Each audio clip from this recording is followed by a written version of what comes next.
Dan takutlah kamu pada hari ketika tidak ada seorang pun yang bisa menolong atau menggantikan atau membela terhadap orang lain. Berarti sendiri-sendiri. Dan juga pada hari itu tidak akan diterima yang namanya tebusan atau enggak berguna lagi yang namanya bantuan baginya. Dan mereka tidak akan ditolong atau mendapatkan pertolongan. Kapan hari yang dimaksud? Secara syariat dino kiamat. Syariat. Tapi secara hakikat yaitu hari di mana kau sudah tidak ada kesempatan lagi hatimu untuk berbenah diri dari jalan nafsu menuju jalan Allah. Yaitu hari di mana pada dirimu sudah tidak ada lagi kesempatan untuk bertaubat. Yaitu hari di mana telah kau sia-siakan ketika saat Allah menyerukan lewat putusannya supaya hatimu lari dari perbudakan hawa nafsu lewat kesenangan dunia menuju pada perbudakan Allah. Kesempatan-kesempatan yang sudah diberikan Allah tidak kau manfaatkan dengan sebaik-baiknya. Buktinya, tatkala Allah menyampaikan qad tabayyana rusdu minal ghayy, ajaran-ajaran untuk mendidik hatimu supaya tidak bergantung terhadap hawa nafsu, tidak kau indahkan. Wong Jawa ngarani mlebu kuping tengen, metu kuping kiwa. Tidak hanya itu, bahkan ada yang berupaya untuk melawan dengan bentuk mengatakan pada orang lain bahwasanya itu ajaran yang tidak benar. Itu ajaran yang tidak pernah disampaikan oleh baginda Rasul.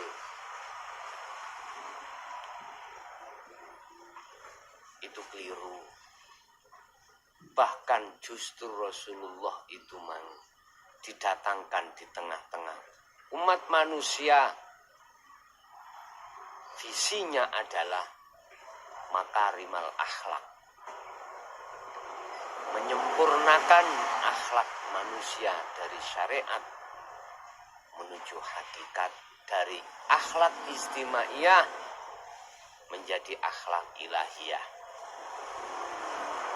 Yang lebih tren dikatakan minaz zulumati ila nur. Muhammad datang di tengah umat manusia itu adalah untuk memberikan satu cahaya yang tujuannya menerangi kegelapan menuju terang benderang. Itu sudah terakomodasi di dalam Al-Quran bahwasanya Rasulullah Muhammad menyampaikan hal itu. Oleh karena di dalam dirinya, matanya, hati itu buta. Ya. Dia tidak merasa kalau Rasulullah itu menyampaikan. hatinya tidak melihat dengan mata hatinya bahwasanya yang disebut mukjizat itu adalah firman Allah yang betul-betul yang dijelaskan dengan tujuan didatangkan di tengah umat Islam supaya hatinya tidak menjadi budaknya hawa nafsu. Tabayyana, teman-teman jelasake sapa Allah. Apa arusdu perkara sing kanggo aweh petunjuke ati arusdu iku cahaya minal ghoi supaya atimu iku meninggalkan dari kegelapan. Berarti hati yang gelap adalah hati di mana hati ini telah terbuai dan tertutup dengan kesenangan duniawiyah.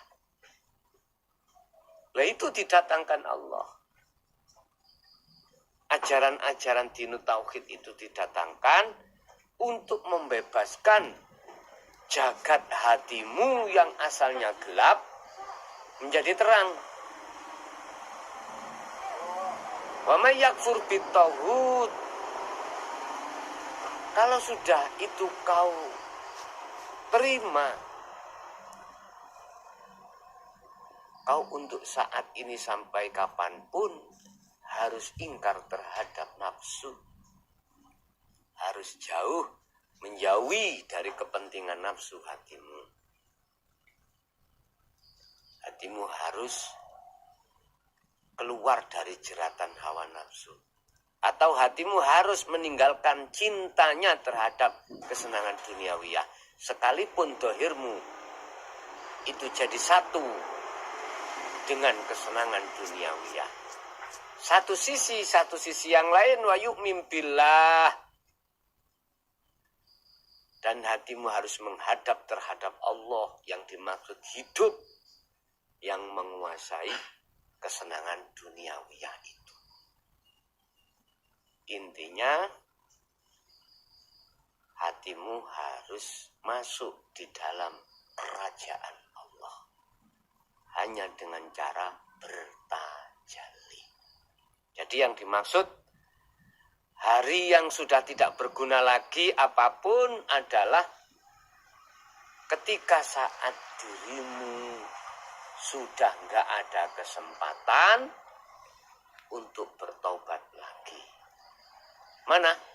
Ya hari di mana kau telah dijemput dengan ajalmu. Inilah mengapa Allah merahasiakan tentang masalah kematian. Kapan itu datangnya, kapan itu terjadinya. Supaya kamu, semuanya umat manusia, lekas cepat untuk hatinya lari pada Allah. Siapa yang bisa memberikan jaminan besok itu masih hidup? Masih ada kesempatan? Enggak ada. Idza jaa ajaluhum, ketika ajal itu sudah datang, maka tidak bisa dimajukan atau diundurkan. Udah, harga mati. Makanya mumpung kita semuanya itu masih ada kesempatan, belum datangnya waktu, lekas kalau ilmu ajaran itu sudah disampaikan dan bisa kau terima dalam hatimu, langkah berikutnya adalah tindakan munajat atau tindakan untuk melakukan zuhud pada Allah dengan istiqomah.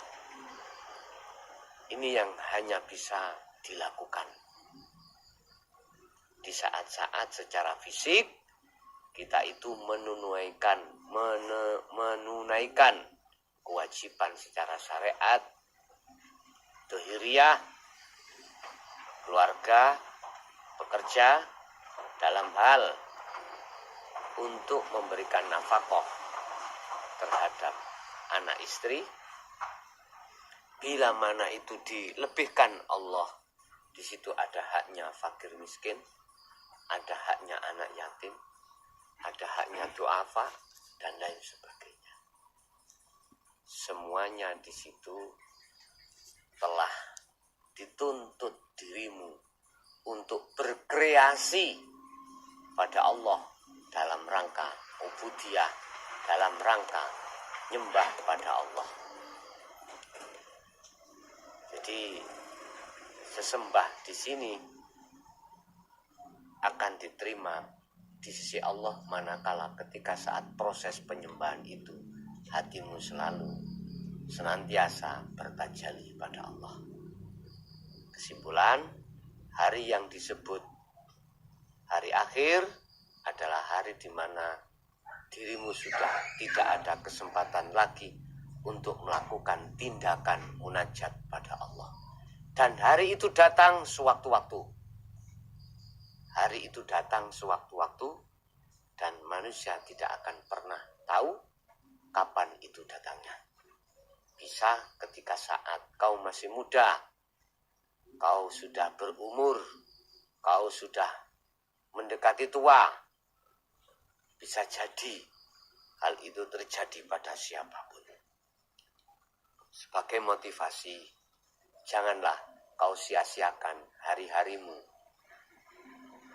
dengan hatimu berkasih-kasihan dengan hawa nafsu lewat bersenang-senang terhadap syahwatud dunia.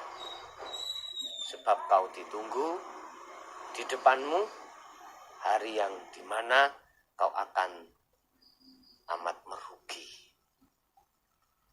Wal asri innal insana lafi khusr. Demi masa banyak di antara manusia yang sangat merugi. Illal ladina amanu wa amilus sholihah. Kecuali masa orang itu tidak akan merugi adalah mereka yang beriman wa amilus sholihah, dan mereka menjalankan keimanannya itu dalam rangka munajat pada Allah. Al-Fatihah.